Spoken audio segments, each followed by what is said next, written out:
Hi everyone, so this is going to be the first video of a video series regarding the MSU build process. So this is going to take you from basically not knowing whether your printer is compatible up to the point where you have the MSU running reliably and being consistent all the time. So in this video we'll basically cover the compatibility aspect of this project and also what you are going to want to do if you have, let's say, the worst case scenario where your 3D printer's mainboard is not compatible. We are going to be following the build guide, which is the document that you can find in my GitHub repo. It's going to be a bit more detailed than those videos, and it's also going to have the latest information, because if I do any changes, it's more likely that I will have updated the build guide compared to just reshooting the video or adding some commands. So build guide is going to be the thing that's going to be the most up-to-date and that you're going to want to check out. So for compatibility, we support two types of printers: Drive printers and Bowden printer. That's basically every single FDM 3D printer out there. When it comes to Drive printers, there is a bit more complexity added to it. So you have two configurations possible with the MSU with Drive printers. You have the Drive linked extruder printer, and you have the setup where you have both extruder control independently, because you have both the MSU that has an extruder on it, and you have the main extruder that is also a separate extruder. So the ideal option would be to control both extruders, but not every single board has enough drivers and enough motor controls in order to be able to control two extruders while controlling the other X, Y, and Z axis.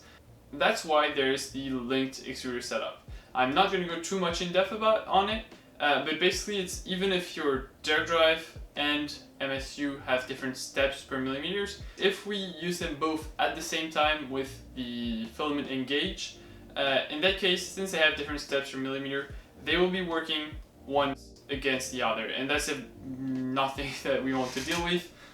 So a bit trickier to use, but definitely an option if you want to have direct drive on a board that doesn't support as many stepper drivers as you would need for independent motor control. Then there's the Bowden setup. In this case, there's only one option, and that's simply because we are kind of replacing your original extruder with the MSU. So the MSU is going to be doing all the work and pushing the filament out to the hot end, and also taking care of the filament switches. So that's it for compatibility, at least when it comes to the different setups.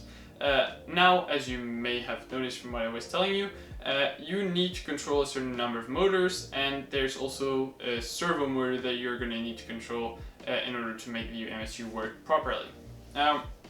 So that's where your printer's main board comes in. And this is going to be different for everyone, but I would say that your average stock 3D printer's main board, if you have, I don't know, a Nander 3 or the CR10, is going to have motor controls for X, Y, and Z.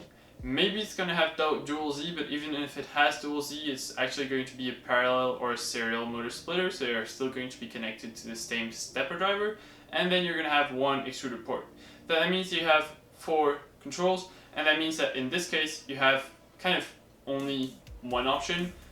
So if you have a Bowden setup, you don't have any questions to ask yourself when it comes to motor controls, and if you have a Drive setup, you're going to have to use the linked extruder setup, because you won't be able to add an extra motor to control both the Drive extruder and the MSU extruder independently.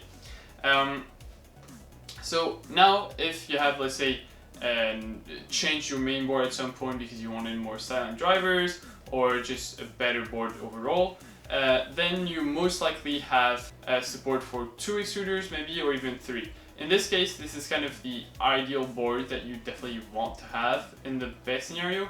If you have Bowden setup, you don't need to worry about anything. You will have still one extra separate driver to work with if you, I don't know, want to add a tool changer. And if you actually want to run the independently controlled extruder, it is going to be possible, and that also means that you're going to have kind of the feature to have push-pull kind of setup. It's not really push-pull, it's basically pre-feeding the filament with the MSU and actually doing the most of the work with the jackknife setup, but that means that you're gonna have a lot more extruding power because you have two motors pushing your filament up to your hot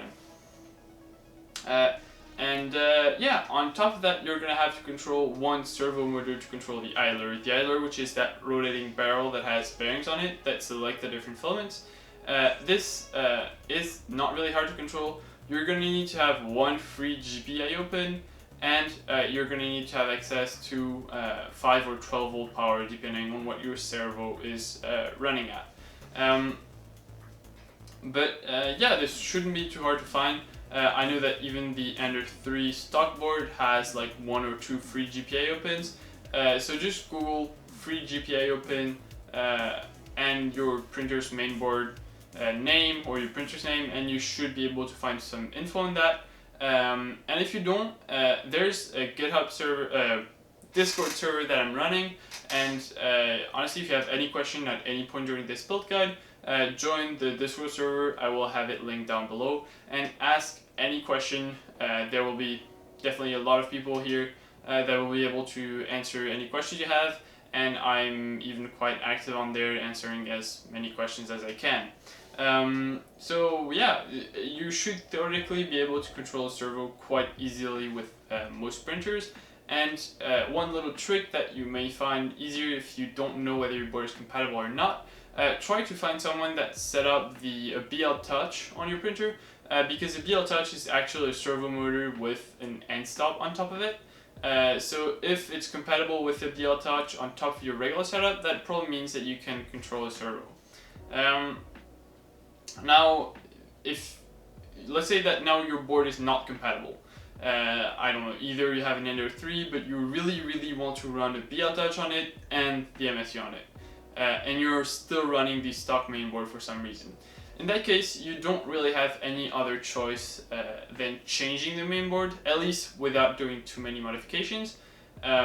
So what I would recommend is that you buy one of the SKR boards. So I'm going to put a list of boards that I find that are relatively cheap online and that are compatible, but pretty much anything that has enough separate motor controls will work, and any kind of aftermarket boards usually have a lot more free accessible GPIO pins and just extension pins, so you should be fine with what's on the market right now.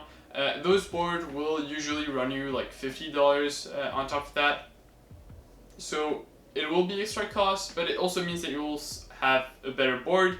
Maybe you can upgrade to a 32-bit board, and I feel like it's definitely worth the upgrade, since it's something that I would do even if I didn't have to build the MSU.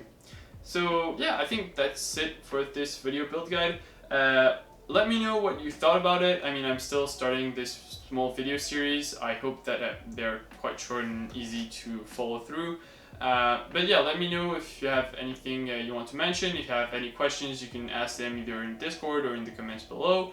And yeah, I will see you guys next time.